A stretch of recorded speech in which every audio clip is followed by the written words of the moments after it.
for really, really concentrated, powerful ideas and innovation. Every song has got something that was being done for the first time by anybody.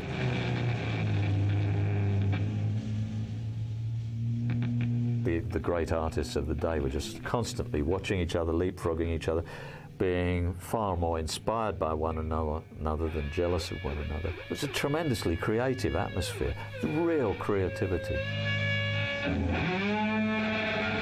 I can't express myself in a conversation. I can't explain myself like this or that sometimes because this doesn't come out like that. So when we're on stage, it's all in the world. That's your whole life.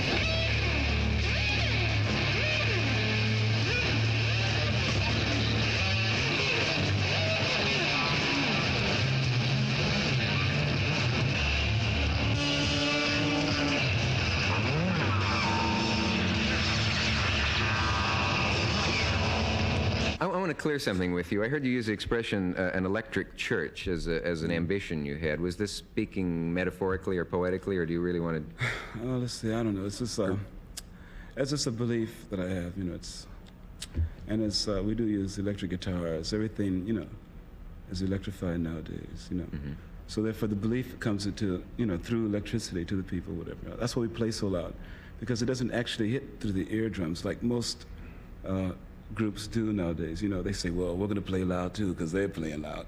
And they got this real shrill sound, and it's really hard. We're playing for our sound to go inside the soul of the person, actually.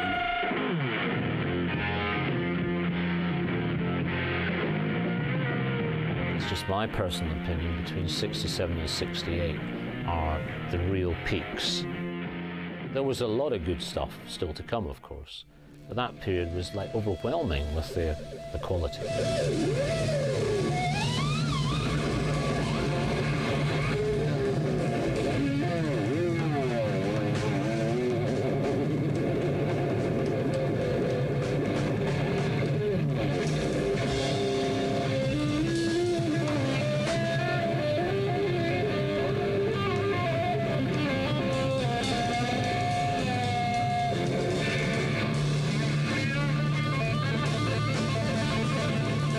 Loads of tricks, loads of jokes, an enormous amount of feeling and aggression.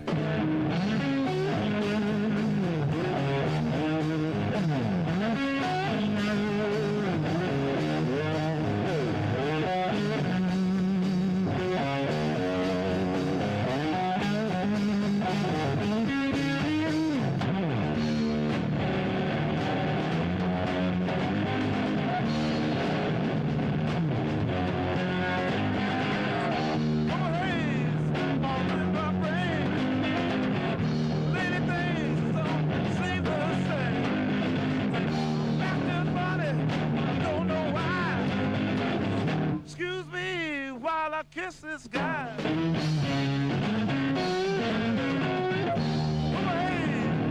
All around. Don't know if I'm coming down. Purple Haze is the song that is going to grab your attention straight away. It was a huge hit in the UK. Purple Haze is a quite astonishing track for sure. So it was a wonderful single, and then it was a wonderful start to that album. And then within that, there's the fantastic intro of Purple Haze. So the first sound you hear of smash hits is da, da, da, da, which I'm given to understand is the Devil's Interval. If he'd have tried that on, as it were, as a musician for the papacy, for the Holy Office in 1600, he would have been excommunicated and burned at the stake because that was a banned interval. It was considered, as it were, literally, I believe, sacred to the devil, that particular musical interval.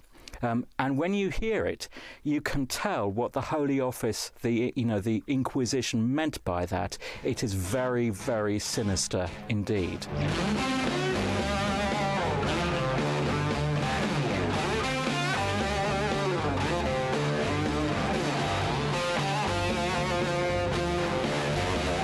He actually starts in a different key, so he modulates from the key of B flat into E. straight away. So the song actually starts in B flat, which is there, and then goes to virtually straight away, which is really unusual.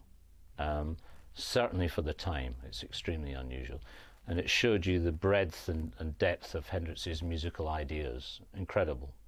So it starts, everybody will remember this, starts with this riff first of all.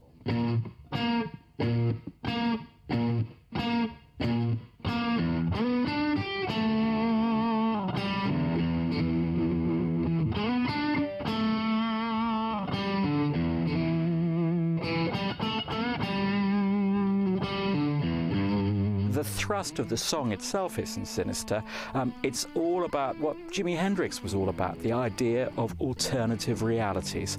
That behind, as it were, the kind of the bricks and mortar, everyday reality of what we perceive is something else, is a vision. Loads of artists have had visions. In 1967, when he recorded that song, is that having a vision was absolutely the #1 thing that cutting-edge rock and roll musicians did. You know, it was the year not just of Jimi Hendrix, but of Sgt. Pepper and the Doors and many others. And he was absolutely bang on the game. Whatever it is, that girl put a spell on me.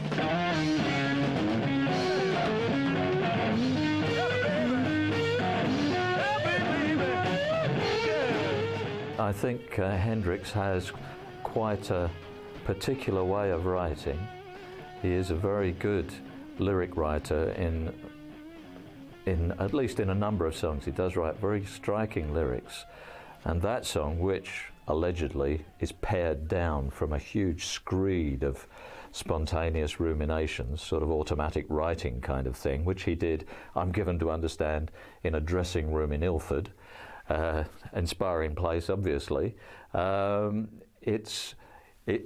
there's this great screed, and then it's all pared down to these few images, which he said was from a dream he had about walking along the bottom of the sea. And so there's this dreaminess, but it's not a comforting dream at all. And it can't be a comforting dream because of the noise of the guitar. The noise of the guitar puts you right on edge, because, you know, that's why the Inquisition called it the devil's tritone, is because that noise, it goes straight to the alarm centers in your brain. It just does.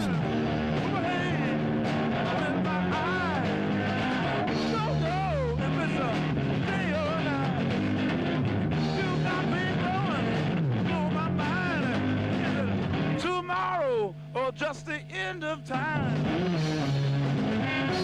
And suddenly you get this massive question asked. Is it tomorrow, or is it the end of time? What? Well, I can remember. It made me think. It still makes me think.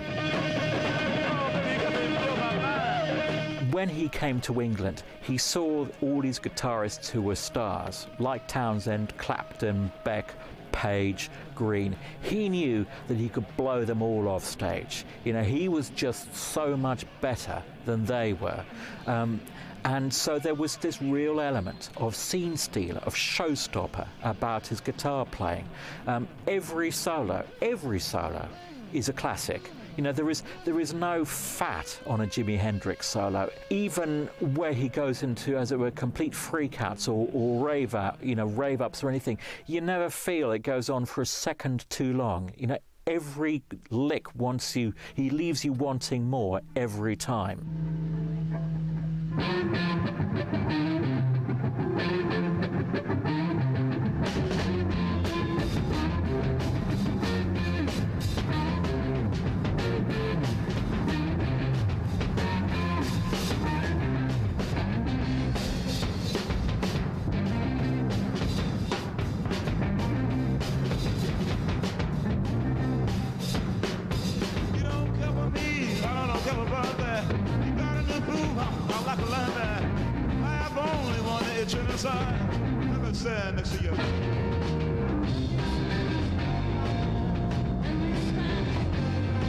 Fire, I do think, is a strong song, and it's also one of his more often covered songs, I think, which might indicate, I guess, it's a little easier to do than some other things he does.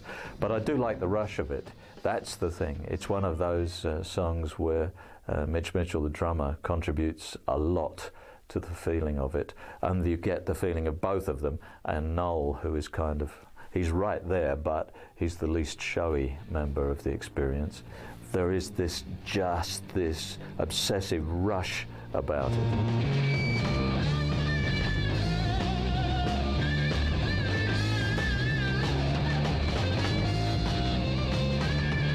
Hendrix used to play this right through his career. It was obviously a track he really loved, and it worked really well live.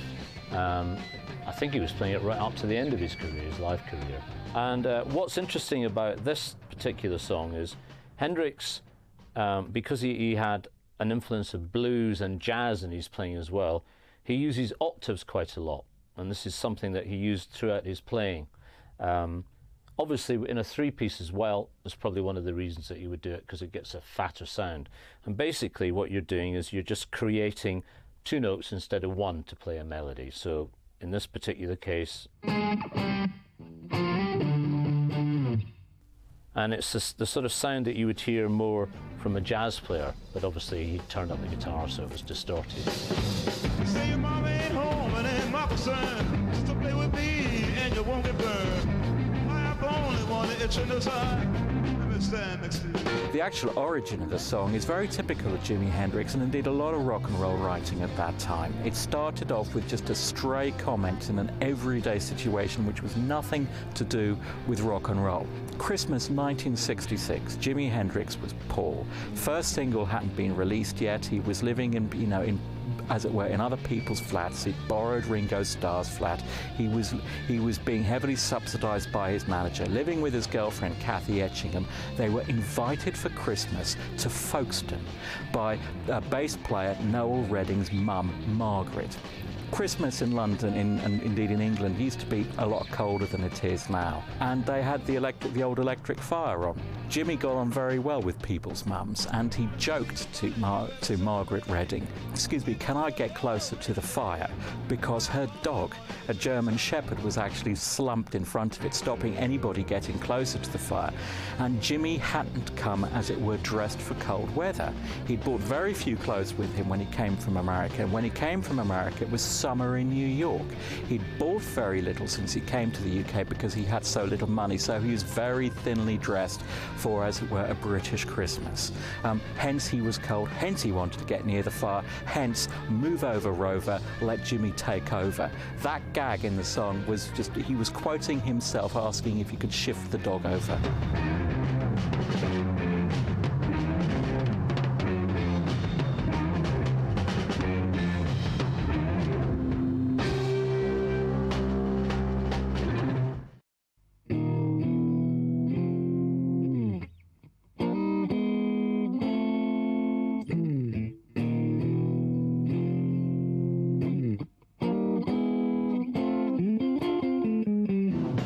After all the jacks are in the boxes, and the clowns have all gone to bed, you can hear happiness staggering on down the street. Footprints dressed in red. The wind whispers very.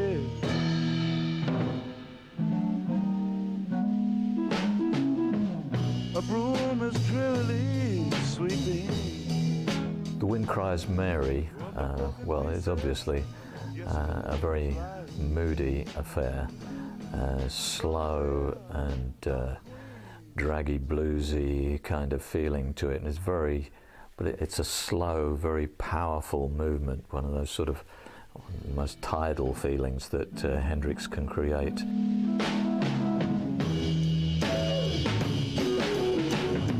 I remember when I first heard this, I was just knocked out by the sensitivity of a song like this. It was a beautiful song. The first thing you notice in this song, he's singing it in a key that was slightly alien to most rock and roll songs. He starts basically in the key of E flat and slides up to an F, but underneath the E flat, a fourth below it, he's got a B flat, and then he's got a C, which is like having a bass player playing beneath it as well. So he creates a fatter chordal sound. The traffic lights say turn a blue tomorrow. Shine the emptiness down on my bed. The tiny island sags downstream. 'Cause the life we live is dead. The wind screams Mary.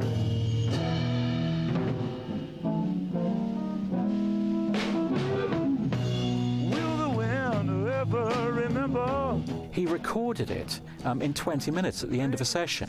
They had 20 minutes left on the clock, and producer and manager Chas Chandler said, "You got anything else?" You know, rather than just going off down the pub and letting those 20 minutes go, you know, go for nothing. And he said, "Yeah, I've got a song which actually I wrote the other day after a huge row with his girlfriend Kathy Etchingham." Jimi Hendrix never really got on with British food. You know, he liked soul food. He was used to the food in New York City, in Greenwich Village, which of course, you know, had everything.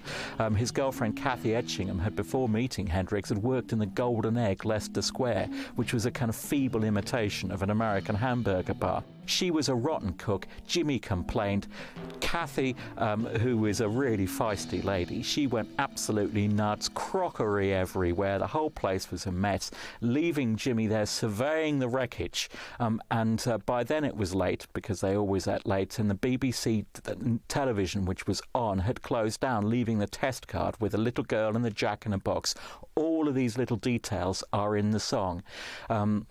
They patched it up, but it's, you know, it's a song about a breakup. Who's Mary?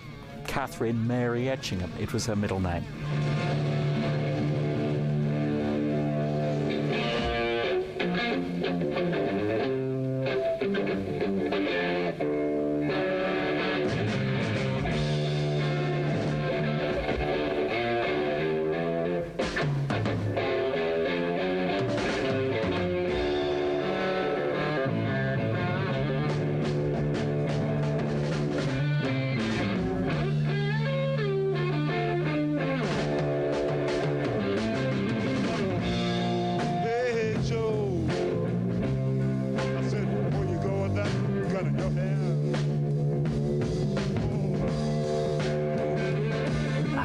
I think was the first thing he recorded, probably about October '66. And of course, for most of us, apart from certain muso cognoscenti who went around the London clubs and saw him, most of us, of course, hadn't heard him until Hey Joe.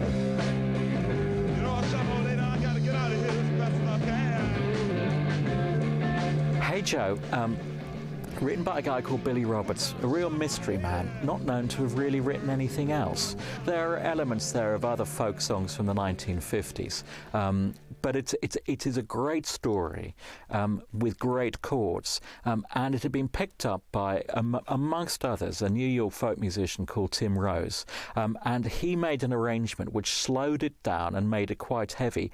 Other people had hits with it, like The Leaves and Love, much kind of faster. Hey Joe, wait da da da da da da da, which, you know, is quite kind of rave up and of its era. But Tim Rose really reimagined it because he simply listened to the lyric.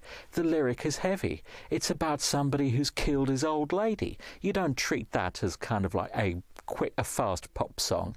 You know, it's something which is there to kind of rather depress the spirits. That's the way he did it. That's the version Jimi Hendrix heard, and that's a song which was in his set when he played a place called Café War in Greenwich Village in 1966, that summer. Now, that same song and that same version by Tim Rose was also a huge favourite of Chas Chandler. Chas Chandler had just left the Animals. He's looking for somebody to manage. He'd been recommended to go to see this guy, Jimi Hendrix, playing at the Café War, and when he was actually doing this song, it was serendipity. Here's a guy doing this great song the way I think it should be done. That was the one thing which persuaded Chas Chandler to go up to Jimi Hendrix and said, "Come to Britain, I'm going to make you a star." I'm going on a shoot my old lady. You know, I'm gonna mess around with another man.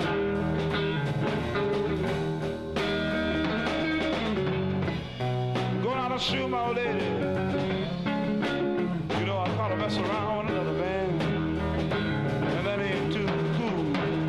this was the first track I ever saw Hendrix perform on Top of the Pops. I can remember going to school the next day and all the kids at school saying, "Did you see that guy?" You know, not only was he a black man singing rock, but he was playing guitar upside down and left-handed.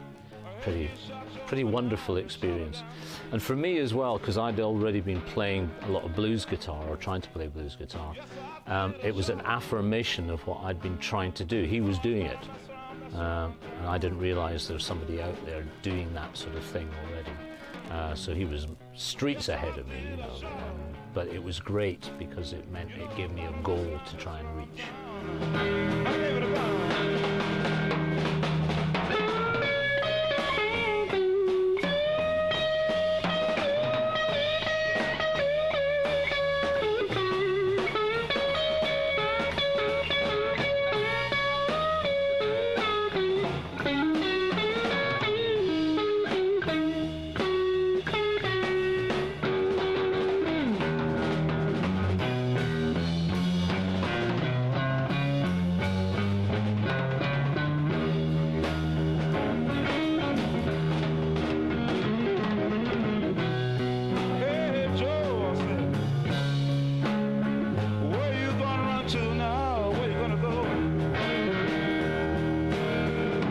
Everything about that record is perfect. Is always a wrong thing to say about art, but it's extremely potent. At least the opening guitar chords grab you. The different sound. We'd never heard Hendrix before, and he does make a different sound. This isn't extreme Hendrix guitar. It's more orthodox than a lot of the things he did immediately afterwards, including Purple Haze, the second single. But it is a powerful guitar line, it does grab you, and then after that it's the power of the song and Hendrix's performance. Now, as we know, Hendrix really doubted his ability as a vocalist, and he was just starting to get some faith in himself, partly through Bob Dylan, hearing that someone didn't have to have a beautiful soul voice like, say, Sam Cooke, in order to be a vocalist. So he did step forward, and here he has a really difficult vocal because there's two characters involved. And the whole dynamic of the song works on there being a dialogue here. That is what makes the song dynamic. That's why he liked it when he heard Tim Rose do it.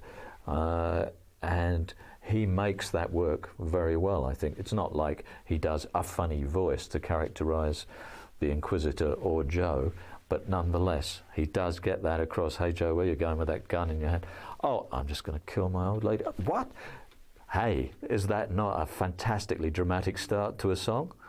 "Oh yes," and then we follow through the story, and the story is beautifully constructed, and Hendrix tells the story very well. It's a great narrative performance, which again is quite unusual in what he does.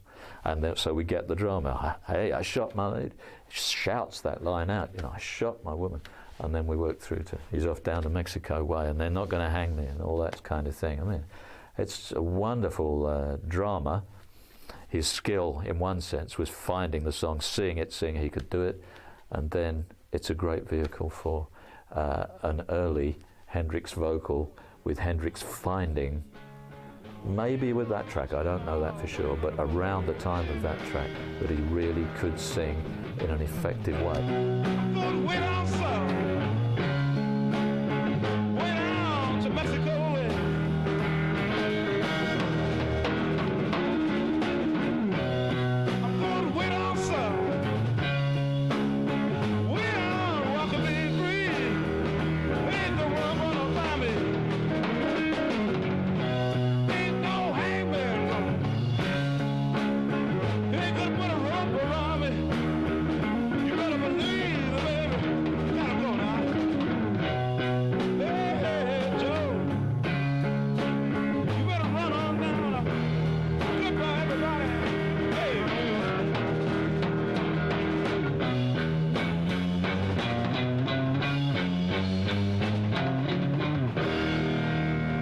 When they were cutting Hey Joe, Jimi Hendrix had actually not written anything.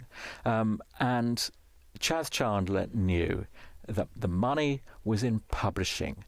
is that he had to write something, because the point about B-sides, that a record was not going to be judged on its B-side. Nobody played the B-side, but yet it would have royalties every time that the record was actually bought. So Jimi Hendrix, just for the point of revenue, had to write something. Every day in the week, I've been sick. If I stay too long, the people try to pull me down. They talk about the dog, talk about the clothes I wear, but they don't realize they're the ones who swear. Hey! You can't hold me down. I don't want to be tied down. I gotta move on. I said, stone free, do what I stone free, do right the stone free. I can't stay. Got to get away. Stone free, I think, is Hendrix saying, this is who I am, obviously in the sort of self-mythologizing way that more or less anybody does when they write a declamatory kind of autobiographical song like that. But it's got a great rush to it, a great power to it and spirit. And he's stone free to do what I want, and we kind of want him to do what he wants to do, at least musically, and we're right out there with him, so it feels very celebratory and all-round ace, I'd say. He was basically talking about people looking at him because he was dressed funny and looked different, but he was saying that those people, like the city people in the suits and all that sort of stuff, were the ones that were square, and he was free.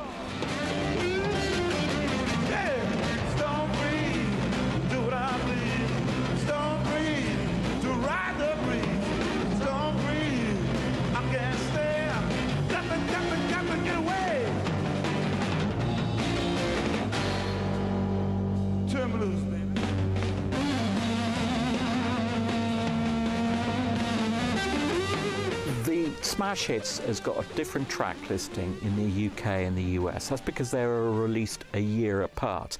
They were released for the same reason in each territory, which is the record company knew that the next new album was going to be some months away.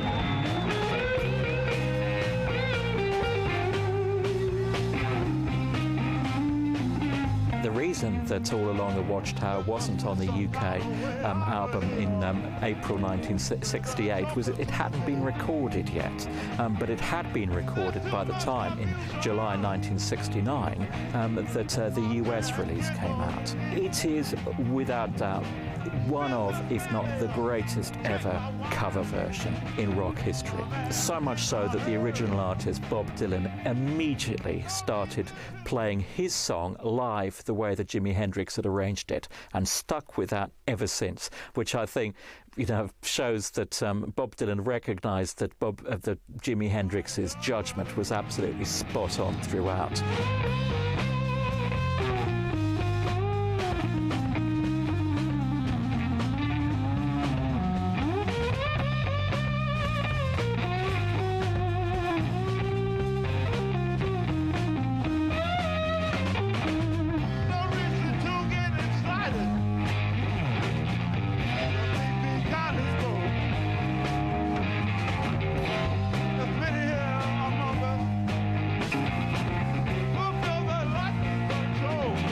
I think that's his relationship with Dylan, is being inspired. That fundamental thing of being inspired to sing by the fact that this bloke with a bloody weird voice was a great success, and thinking, well, if he's a great success singing weirdly, I sing pretty weirdly, maybe I can do it too, and getting his confidence. So that was Dylan's, probably his greatest contribution to Hendrix, was giving him his confidence to sing.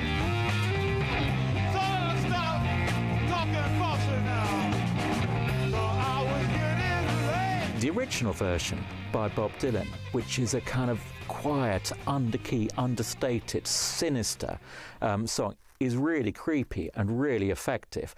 But but Jimi Hendrix kind of brings out the full force of what is actually a very apocalyptic, disorientating tale, not least because if you actually look at the lyrics, it's a story told backwards.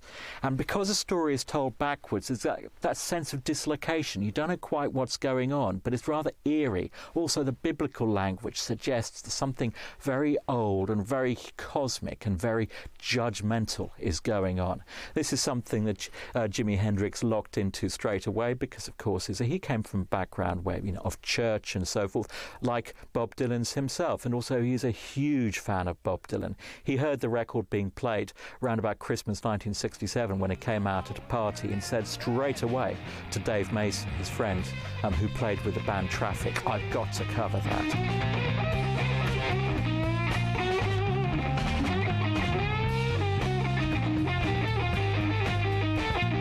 Was a massive hit, and it's probably, along with Foxy Lady and Purple Haze, the most remembered track by Hendrix. Young and old know this track, And of course on it has sort of guitar solos one after the other, and the ingredients are first of all standard Hendrix, really good melodic guitar playing, and he uses octaves like I was talking about earlier again, and then he plays a rhythm part. So he's got, nearly all the sort of styles that he would use, apart from maybe some of the dive bomb things that he did at Woodstock and the sort of sound effects. But from a straight guitar playing point of view, it's a superb collection of solos. There's two basic solos, and there's a long 3-part solo, and then a rhythm part solo, and then a solo out in the end. The track is only about 3.5 minutes long, but it doesn't seem like it. You want to hear more. And it's definitely a tour de force by Hendrix.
It's a fantastic tribute to Dylan's songwriting. You can do this completely differently, and it still works. He's just put in some extraordinary guitar playing, which develops the mood and makes the guitar playing is obviously why Dylan thought it was even better than his, so to speak, because of all the emotional atmosphere which is chiefly menace, and it's clearly connects with our feelings at the time about the Vietnam War, but there's always a war going on, so doesn't it work in connection with the Iraq War? Those soaring, swerving sounds he makes on the guitar, like it. So that's rockets going up or something, but you feel that menace and violence, and as in the original, but drawn from the original, but then multiplied all along the Watchtower, the threat of observation. Observation, we're not observed, are we? We're the most CCTV'd nation in the whole world at the moment, so does that survive? Damn right, it lives right now, It's just a colossal emotional experience and completely eternal. The song's durable, the performance of it is can never fade away. That can never fail to touch people. We end line-up not with a psychedelic experience, but it is at least the sort of music associated with such happenings. The Jimi Hendrix Experience with Manic Depression.